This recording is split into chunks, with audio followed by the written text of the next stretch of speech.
Hi guys, this is just a quick vlog. I've mentioned before that I've changed cameras.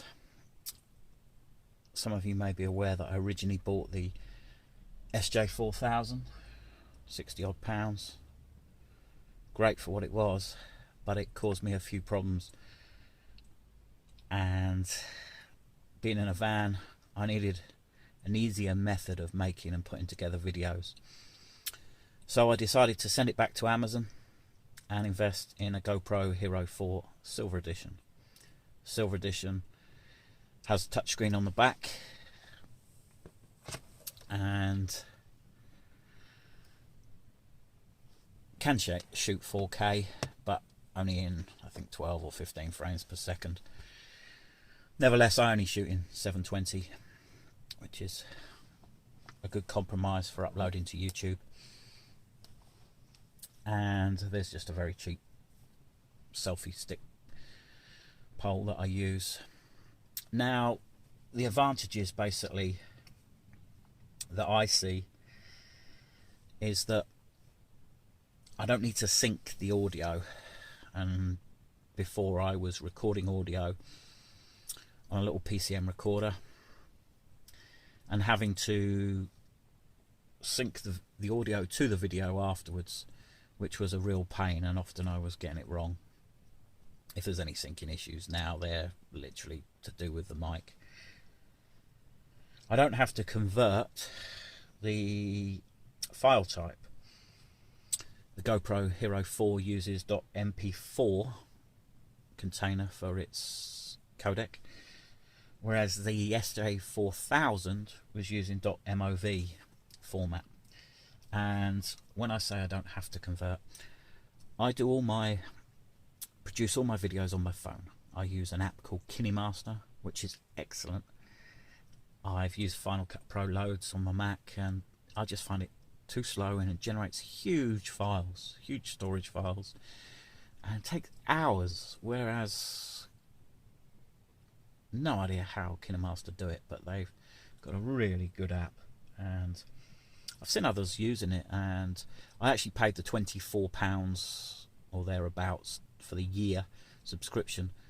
Otherwise you get a watermark on the app. You can use it, but I didn't want the watermark which rotates in the top right hand corner and is very distracting. I was prepared to pay for a good bit of software and get rid of the watermark. Another beauty is that I can send wirelessly from the GoPro direct to my phone. GoPro will create its own little Wi-Fi zone, and so the files I want to make into a video in Kinemaster, I can literally just sync them across at a touch of a button. Personally, I prefer the GoPro's quality.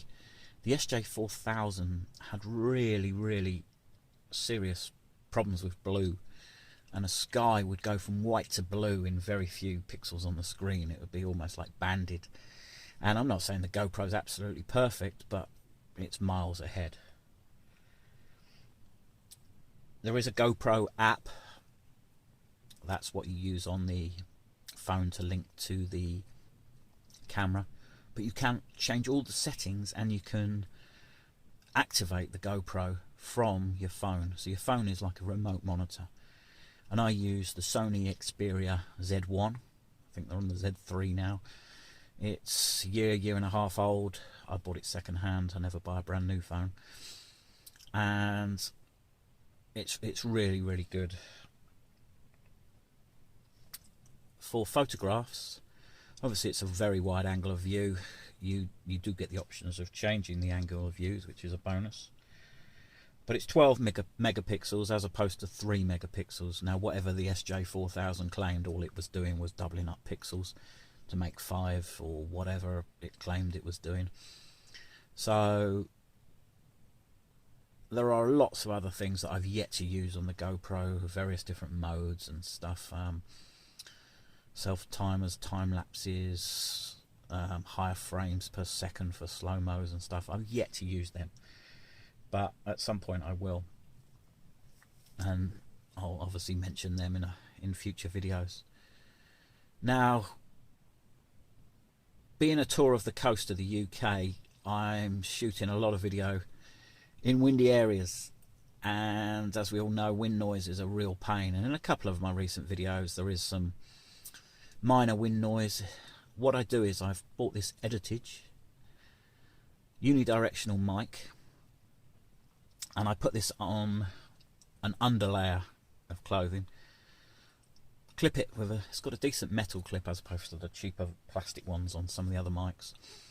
Clip it to the collar of an under layer of clothing, mid layer of clothing, and run the cable down my sleeve, and it plugs in to the side of the GoPro in the little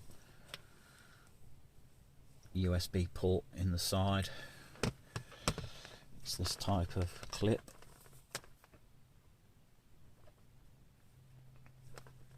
And the actual mic actually comes off this cable. It's a tiny little mic. I haven't got a proper windshield for it, but it's got a little foam thing that comes off. So there's the little mic, and it is, I'm going to take it away from the camera just to read the number, ETM-008, Edutige ETM-008. Not the cheapest mic in the world, but it's very, very good, and it just makes the whole process of making videos on the road so much easier. I don't have to use my MacBook Air at all now, although I do use it just to back up. I back up all my videos. Had some problems with a couple of deleting things off the GoPro, and it was deleting not the file I was looking at, but the next file. So all my videos are backed up before I even start to put them together and edited, just by quickly connecting the cable from the GoPro to my laptop. So that's my little setup. Very, very simple. As I mentioned, my phone is the Sony Xperia. I shoot a lot of pictures with my phone. I've got a little wide angle adapter for the phone, which I hardly ever use, to be honest. But basically, as you see, the GoPro is just in a little frame. I bought that separately. In fact, I ended up with two of them, but a little plastic frame clips on. I've also got the proper waterproof casing, the waterproof casing with a rear door that's skeleton rear door, and the touch rear door. And I've got a nice little case with all the little accessories and bits and bobs that I've put in. But this is how I use it 95% of the time. And the beauty is you can just, when you want to unplug it, you just tuck the cable back up your sleeve and it's out the way. But it does prevent that awful wind noise. And in a video coming up very shortly, you'll see a little test where I'm up at Devil's Dyke and I unplug my unidirectional mic, and all you hear is wind noise, and it's just, you can't actually hear my voice for the rest of the few seconds of that particular clip. So all in all, this is quite expensive. I funded it by selling a camera that I never use anymore. As I said, I use my phone or the GoPro now for my photographs and my videos. I'm filming this on the camera, on the video camera on the Sony Xperia, and it makes this process a lot easier. And I'm shooting 1 or 2 videos a day, or editing together 1 or 2 videos a day, and I can now do it in an hour as opposed to many hours. So you'll notice that this vlog is out of sequence from what you're already seeing number wise on my videos. That's because there are a couple of videos that are uploaded and scheduled and haven't actually been released yet. They're the road trip videos, whereas this is a vlog. I just thought I'd put it up at the first possible opportunity. Anyway guys, thanks for watching. Be sure to check out the rest of my road trip videos, and I'll catch you guys soon.